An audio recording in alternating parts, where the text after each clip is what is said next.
Dear students, मैं सुनीता वाय तिवारी, श्री संत गाडगे महाराज हिंदी विद्यालय भुसावल, आज इस वीडियो के माध्यम से पाठ 7 परितंत्र के ऊर्जा प्रवाह के अंतर्गत परितंत्र का क्या अर्थ होता है, परितंत्र में ऊर्जा का प्रवाह किस प्रकार होता है, आहार श्रृंखला क्या होती है, खाद्य जाल और आहार श्रृंखला आपस में किस प्रकार संबंधित है, परितंत्र में ऊर्जा का प्रवाह अर्थात पोषण स्तर किस प्रकार का होता है और ऊर्जा का पिरामिड क्या है, इन विशेष मुद्दों पर चर्चा करेंगे।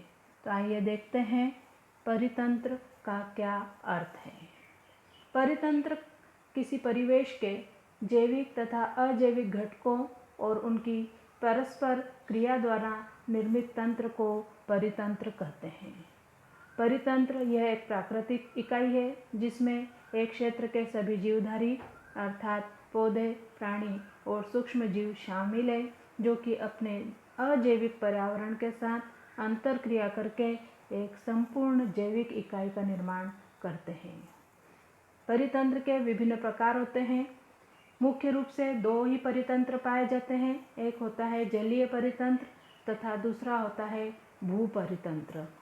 आगे चलकर इनके कई उप प्रकार होते हैं, जैसे पर्वतीय परितंत्र, जलीय परितंत्र, नदी तटीय परितंत्र, झाड़ी वन, मानव परितंत्र, घास का मैदान, वर्षावन, कृषि परितंत्र, विशाल समुद्री परितंत्र इत्यादि कई उप प्रकार हमें दिखाई देते हैं।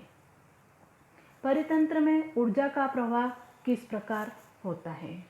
परितंत्र में जो भक्षक स्तर होता है वो आपको इस चित्र के माध्यम से दिखाया गया है, जिसमें प्राथमिक भक्षक में सभी शाकाहारी सजीवों को सम्मिलित किया गया है, अर्थात ये सभी अपने भोजन के लिए वनस्पतियों पर यानी उत्पादकों पर निर्भर रहते हैं, जैसे टिड्डा, गिलहरी, हाथी इत्यादि। इसके पश्चात जो पोषण स्तर आता है या भक्षक स्तर आता है वो है द्वितीयक भक्षक। द्वितीयक भक्षक में सभी मांसाहारी सजीव होते हैं जो अपने भोजन के लिए शाकाहारी सजीवों का उपयोग करते हैं, जैसे मेंढक, उल्लू, लोमड़ी आदि। तृतीय स्तर पर सर्वोच्च भक्षक है जो कि अपने भोजन के लिए शाकाहारी तथा मांसाहारी प्राणियों पर निर्भर कर रहते हैं, इस जैसे शेर, बाघ इत्यादि। उसके पश्चात अंत में आता है सर्वभक्षी यानी कि मिश्राहारी। ऐसे प्राणी जो वनस्पतिजन्य पदार्थों, शाकाहारी और मांसाहारी प्राणियों का भोजन के रूप में उपयोग कर सकते हैं, इसलिए इन्हें बोला गया है सर्वभक्षी, जैसे मनुष्य, भालू आदि सजीव। तो इस प्रकार से परितंत्र में ऊर्जा का जो प्रवाह होता है वो भक्षक स्तर पर होता है। सबसे पहला प्राथमिक भक्षक, उसके पश्चात द्वितीय भक्षक, फिर तृतीय सर्वोच्च भक्षक और उसके पश्चात आता है सर्वभक्षी। अब देखते हैं कि आहार श्रृंखला का क्या अर्थ होता है। जैसे कि चित्र में आपको एक आहार श्रृंखला दिखाई गई है, जिसमें उत्पादक, भक्षक और मृतोपजीवी सजीव दिखाई दे रहे हैं। उत्पादक, भक्षक और मृतोपजीवी सजीवों में सदैव अंतरक्रियाएं होती रहती है और इन अंतरक्रियाओं के क्रम को ही आहार श्रृंखला कहते हैं। चित्र में आपको दिखाई दे रही है आहार श्रृंखला, जिसमें उत्पादक के रूप में आपको वनस्पतियां दिखाई दे रही है। इन वनस्पतियों को टिड्डे के द्वारा खाया जा रहा है, टिड्डे को मेंढक, मेंढक को सांप, सांप को चील और अंत में उसका जो भक्षण है वो उत्पादक या विघटक करते हैं। इस प्रकार इन सभी सजीवों में आपस में अंतरक्रियाएं हो रही है और एक आहार श्रृंखला या खाद्य श्रृंखला या फूड चेन का निर्माण होता है। जब इसी तरह की कई सारे सजीव आपस में एक दूसरे से जुड़ते हैं और भोजन के लिए आपस में एक दूसरे के ऊपर आश्रित रहते हैं, तो एक खाद्य जाल का निर्माण होता है या फूड वेब का निर्माण होता है, जिसमें प्रत्येक परितंत्र में एक दूसरे से जुड़ी हुई कई आहार श्रृंखलाएं समाविष्ट होती है और इससे एक बड़ी भारी खाद्य जाल का निर्माण होता है। अब देखते हैं हम कि पोषण स्तर क्या होता है। पोषण स्तर यानी ट्रॉफिक लेवल्स क्या होते हैं। खाद्य श्रृंखला के प्रत्येक स्तर का अर्थ पोषण स्तर होता है, अर्थात आहार श्रृंखला के प्रत्येक स्तर को पोषण स्तर कहते हैं। पोषण स्तर का अर्थ है अन्न प्राप्त करने का स्तर, जिसमें आहार श्रृंखला में अन्न घटक और ऊर्जा का अनुपात उत्पादक से लेकर उच्च स्तरीय भक्षक तक क्रमशः घटता जाता है। जैसा कि इस पिरामिड के द्वारा हमें दिखाई दे रहा है कि सबसे अधिक मात्रा में हमें परितंत्र के सभी उत्पादक यानी वनस्पतियां दिखाई देती है। प्रथम पोषण स्तर पर शाकाहारी आते हैं, द्वितीय पोषण स्तर पर मांसाहारी सजीव हैं और तृतीय पोषण स्तर पर सभी सर्वभक्षी सजीवों का समावेश हुआ है।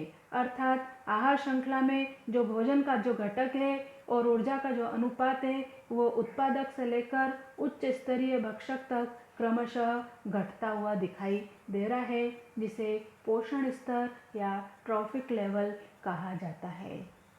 अब देखते हैं कि ऊर्जा का विनिमय किस प्रकार होता है।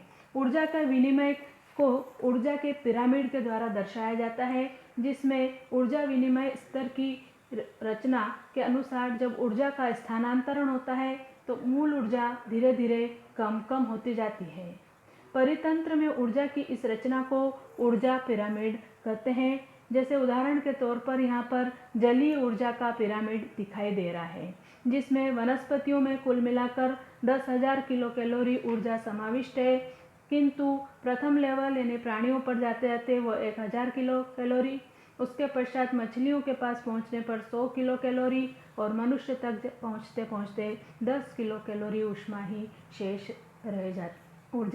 शेष रह जाती है। इस प्रकार यहाँ पर ऊर्जा जो है वो धीरे धीरे मूल ऊर्जा जो है वो धीरे धीरे कम होती जाती है। अब देखते हैं कि किसी भी परितंत्र में ऊर्जा जो है वो किस प्रकार से उसका प्रवाह होता है, अर्थात इसमें ऊर्जा का प्रवाह एक दिशी ही क्यों होता है, क्योंकि किसी भी परितंत्र की ऊर्जा का मुख्य स्रोत सूर्य है और वनस्पतियों द्वारा सौर ऊर्जा की कुछ ऊर्जा भोजन के रूप में संग्रहित की जाती है। यह ऊर्जा एक पोषण स्तर से दूसरे पोषण स्तर पर प्रवाहित की जाती है। उसके पश्चात विघटकों द्वारा इसमें से कुछ ऊर्जा ऊष्मा के रूप में उत्सर्जित की जाती है, परंतु इसमें से कोई भी ऊर्जा सूर्य की दिशा की ओर वापस नहीं जाती है।